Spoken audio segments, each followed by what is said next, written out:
বর্তমানে যেভাবে ব্যাটারি চালিত অটোরিকশা দ্বারা যেভাবে ভুক্তভোগী হচ্ছি, প্রতিনিয়ত আমরা দেখা গেছে কোনো না কোনো জায়গায় অ্যাক্সিডেন্টের শিকার হচ্ছি, দুর্ঘটনার প্রতিনিয়তই ঘটছে এবং এর ফলে অনেক সময় মৃত্যু পর্যন্ত হচ্ছে এইসব দুর্ঘটনায়। তো এই যে ব্যাটারি চালিত রিক্সা যেভাবে একটা বিস্ফোরা হয়ে দাঁড়িয়েছে আমাদের, বিশেষ করে ঢাকা সিটি এবং যে কোনো মেগা সিটি, যে কোনো সিটিতেই অটোরিকশা চলতে পারে না আসলে, কিন্তু আমাদের এটা যে কোনো সিটিতেই কিন্তু এটা অবৈধ, আমরা যেটা জানি। তো ঢাকা সিটিতে যেভাবে যে হারে অটোরিকশার দাপটটা বেড়ে গেছে, মানে তাদের যে নৈরাজ্য চলতেছে, তারা কোনো নিয়ম কানুন ছাড়া কোনো ট্রেনিং ছাড়া তারা রাস্তায় নেমে রিক্সা চালাচ্ছে এবং কোনো নিয়ম কানুন মানছে না, তারা তাদের মতো করেই চালাচ্ছে। এতে করে বিঘ্ন ঘটছে আমরা যারা অন্যান্য যানবাহন নিয়ে রাস্তাঘাটে চলাফেরা করতেছি, তারা কোনোভাবেই শান্তিপূর্ণভাবে আমাদের যানবাহন নিয়ে চলতে পারতেছি না এবং প্রতিনিয়তই আমরা বিভিন্ন দুর্ঘটনার শিকার হচ্ছি।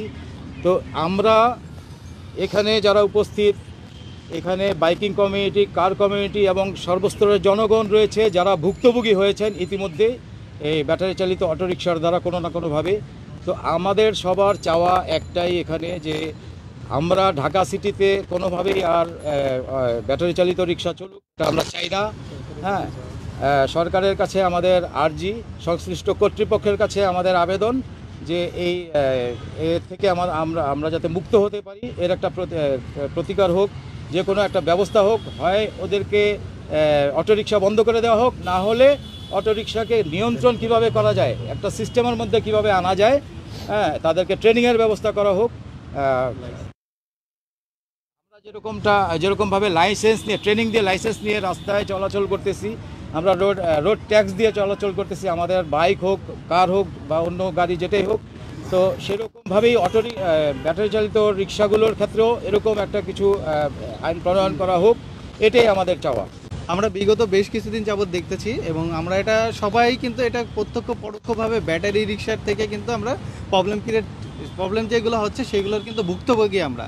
ব্যাটারি চালিত রিক্সা প্রথম যেটার কোনো সেফটি নাই। আমরা যদি একটা ব্যাটারি চালিত রিক্সা সে যদি ঘুরতে চায়, তাকে কিন্তু আগে চাকা না ঘুরিয়ে ঘাড় ঘোরাতে হয়। তো ডেফিনেটলি সে যখন চাকাটা আগে ঘোরায়, চাকাটা ঘোরানোর পর যখন সে ঘাড় ঘোরায়, ততক্ষণে কিন্তু আরেকটা গাড়ি ততক্ষণে কিন্তু ওই রাস্তাতে কিন্তু তার সাথে কি সংঘর্ষ হয়ে যাচ্ছে।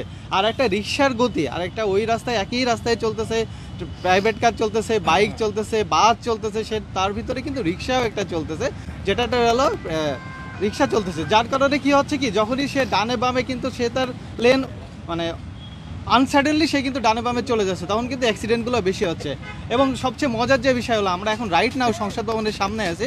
আমরা এখানে যারা আসি, আমরা এখানে আসার পরেও কিন্তু এখানে আমাদের সামনে, সংসদ ভবনের সামনে রোডের মাঝখানে কিন্তু অ্যাক্সিডেন্ট করছে, যেটা আমরা সবাই নিজের চোখে দেখছি। যাত্রী ছিল না, তারপরেও তার গতির কারণে সে কিন্তু অ্যাক্সিডেন্ট করছে। আমরা একদম হয়তো নির্মূল করতে পারবো না, আমরা এটার একটা সুষ্ঠু সমাধান চাই। হ্যাঁ, যারা ড্রাইভার আছে, যারা আমাদের এই যে রিক্সার যারা ড্রাইভার আছে, তাদেরকে একটা সার্টিফিকেটের মাধ্যমে, একটা লাইসেন্সের মাধ্যমে, তাদের প্রশিক্ষণ দিয়ে, ট্রেনিং দিয়ে একটা নিয়ে আসলো। তাদের এই রিক্সাটা কতটুকু সেফটি, এটা আমাদের হলো বুয়েট থেকে সেটা পরীক্ষা করা হলো। মেবি আমি যতটুকু জানি, আমাদের যেই অটো রিক্সাগুলো চলে, এই রিক্সাগুলো ঢাকাতে যে অটো রিক্সাগুলো চলে, এই রিক্সাগুলোর সেফটি মেনটেন হয় না। ইভেন গাজীপুরের দিকে কিছু রিক্সা আছে যেগুলো নিচু সাইডের, মানে একটু নিচে, ওইগুলো হয়তো করছিল। কিন্তু আমাদের কথা হলো যে এই অটো রিক্সাগুলো চালু হয়েছে, ব্যাটারি চালিত রিক্সা চালু হয়েছে যারা প্রতিবন্ধী, একমাত্র তাদের জন্যই কিন্তু চালু হয়েছিল।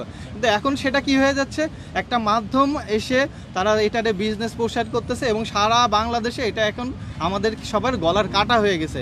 বিশেষ করে মেন রোডগুলোতে এটা আমরা যদি দেখি, এখান থেকে যে এই যে মেন রোডগুলোতে একটা বাসও চলতেছে, সেই সাথে রিক্সাটাও চলছে, এটা সত্যি বেমানান। এটার জন্য কিন্তু আরও অ্যাক্সিডেন্টের প্রবণতা বাড়ছে। অন্য যানবাহন যে অ্যাক্সিডেন্টগুলো করতেছে, এই অ্যাক্সিডেন্টের প্রবণতা কিন্তু বেশিরভাগই আসতেছে এই অটোরিকশার কারণে। তো আমরা সরকারের কাছে এটা একটা সুস্থ সমাধান চাই। আরেকটা বিষয় যেটা হলো, এটার কিন্তু এইভাবে প্রচারটা আগে ছিল না, এখন হয়েছে। কেন হয়েছে? কারণ অনেকেই আসলে রাজনীতি বিষয় নিয়ে কথা বলতে চায় না, অনেকের এখন হয়তো এলাকায় থাকতে প্রবলেম হচ্ছে, দ্যাটস ওয়াই তারা এখন ঢাকা শহরে চলে এসে তারা কিন্তু এখন তাদের যে কোনো একটা ওয়ে করতেছে। এটা একটা সিম্পল ওয়ে, তাদের এখানে কোনো ট্যাক্স দেওয়া লাগতেছে না, কোনো ড্রাইভিং লাইসেন্স লাগতেছে না, যার কারণে তারা এখন ইজিলি একটা অটোরিকশা ভাড়া নিয়ে কিন্তু রাইড করতে পারে। এটা কিন্তু ঢাকার জন্য একটা বিপজ্জনক। এবং তারা কিন্তু প্রত্যেককে একটু উগ্র টাইপের হয়, তাদেরকে যদি একজন সাধারণ কোনো মানুষ যদি তাদেরকে এটাকে কোনো কিছু নিয়ে প্রতিকার করতে চায়, তখন তারা কিন্তু খুব রিয়াকশনটা অন্যরকম করে। এটা কিন্তু একজন সাধারণ বলেন একজন রিক্সা চালকের ক্ষেত্রে সেটা পসিবল না। আমরা তো বিগত আমাদের রিক্সা হলো, প্যাডেল চালিত রিক্সা হলো আমাদের ঢাকার ঐতিহ্য। তাই আমাদের সরকারের কাছে রিকোয়েস্ট থাকবে, আমরা সাধারণ জনগণের পক্ষ থেকে রিকোয়েস্ট থাকবে, একটা নির্দিষ্ট নিয়ম শৃঙ্খলার মধ্যে এনে এটার প্রতিহত করা। অবশ্যই সেটা যেন ঢাকার হাইওয়েগুলোতে, হাইওয়ে বলুক, আমাদের লোকালি চলুক, গলির ভিতরে চললেও যেন আমাদের কোনোভাবে মেন রাস্তায় এটা যেন উঠতে না পারে, এটা আমাদের কাছে বিনীত রিকোয়েস্ট থাকবে। আর আজকে আমাদের একটা আমরা এখানে সবাই একত্রিত হয়েছি, আমরা এখান থেকে সবাই আবার আমরা গুলশান ডিসি অফিসে আমরা একটা স্মারকলিপি জমা দেবো। আমরা স্যারের কাছে রিকোয়েস্ট করব যে আমাদের দিকটা হয়তো দেখবে, এই অটোরিকশার বিরুদ্ধে ব্যবস্থা নেবে। এবং আমরা আগামী শনিবার, আমি আবার রিপিট করতেছি, আমরা আগামী শনিবার আমরা বিকাল 4টার সময় এখানে আমরা অনেক বড় করে একটা মানববন্ধন করব এবং সেখানে সবাইকে আমন্ত্রণ জানানো হয়েছে। সেই সারা বাংলাদেশের বাইকিং সেক্টর, আমাদের কার সেক্টর, সর্বসাধারণ সকলকে আমন্ত্রণ জানানো হয়েছে। আপনারা দেখছেন দৈনিক কর্ণকণ্ঠ, সবার কথা বলে।